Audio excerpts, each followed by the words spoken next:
And for more on the fight against ISIL, I spoke earlier with Shawn Vandiver. He is the co-director of the Truman National Security Project San Diego chapter.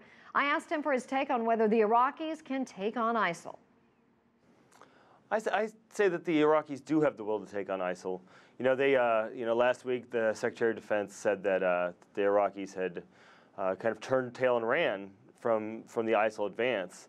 I think that they've regrouped and they are ready to take Ramadi.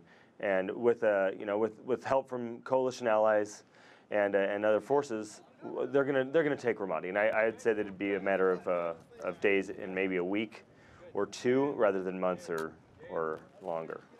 There is now talk in Washington by some notable U.S. senators. For instance, Senator Lindsey Graham is saying that we need as many as 10,000 American troops back on the ground there to help the Iraqis. Is it going to come to this?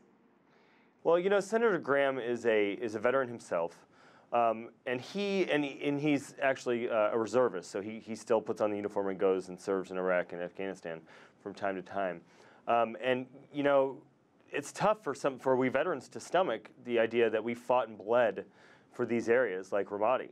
But I would say that we have to take a step back, pause for a second, and recognize that, yeah, we could go in, we could put 10,000 troops on the ground. We can go in and we can take Ramadi and hold it for 5 years. But then what happens when we leave again? The same thing happens, right?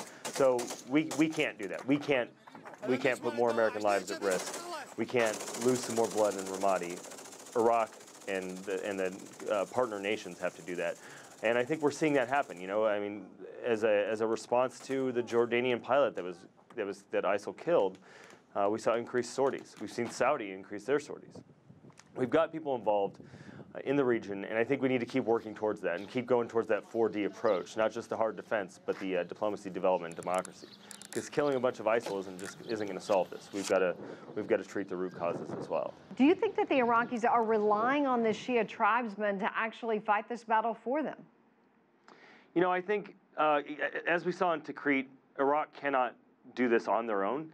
They need help from partner nations, and it was with the help of the Iranians and U.S. The Iranians were helping them at first, and the Iranians said, "Hey, we got this," and that just wasn't the case. They weren't able to take Tikrit until U.S. air power came in to help.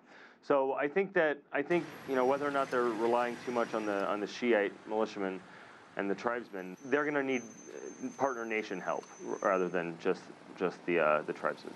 Do they need increased tactical support? We talked last week, I guess it was, about different kind of tactics that ISIL has resorted to. And when they went into Ramadi, there were suicide bombers, different tactics that they said actually forced them to run.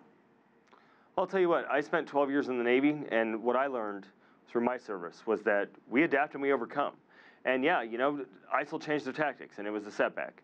However, Iraqi forces will adapt and overcome. What they need from us is more air power, better training, and we need to keep building that political capital so we can continue building a regional coalition in that area, in the Iraqi and Syrian areas, to take back that ground from ISIL and to eradicate ISIL.